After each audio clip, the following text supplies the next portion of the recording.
باغ صدق لے کر کل تو ایک مجلس میں یہاں تک حضرت صدیق اکبر کو معاذ اللہ کافر بھی کہہ دیا۔ میں اسی تعلق سے 4 مصرع آپ کے حوالے کہہ رہا ہوں، ملاحظہ فرمائیں۔ خلافت غصب ہوتی، خلافت غصب ہوتی یا قرآن میں تحریف ہوتی، خلافت غصب ہوتی یا اگر قرآن میں تحریف ہوتی، خلافت غصب ہوتی یا کوئی تحریف قرآن میں، کسی قیمت میں آقا کے صحابی چپ نہیں رہتے۔ حضرت آپ کی توجہ چاہتا ہوں، خلافت غصب ہوتی یا کوئی تحریف قرآن میں، خلافت غصب ہوتی یا کوئی تحریف قرآن میں، کسی قیمت میں آقا کے صحابی چپ نہیں رہتے۔ حسین ابن علی نے ظلم سے لڑ کر یہ سمجھایا، حسین ابن علی نے ظلم سے لڑ کر یہ سمجھایا، اگر باغ صدق چھنتا تو بابا چپ نہیں رہتے، اگر باغ صدق چھنتا تو بابا چپ نہیں رہتے۔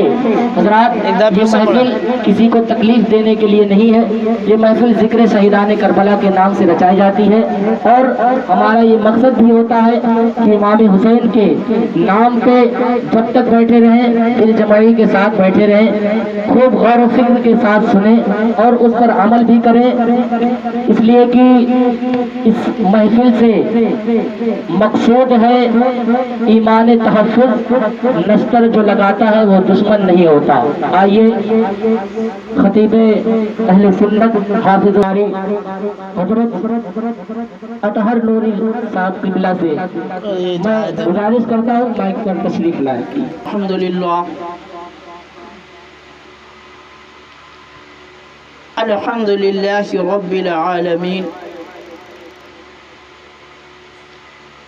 والعاقبۃ للمتقین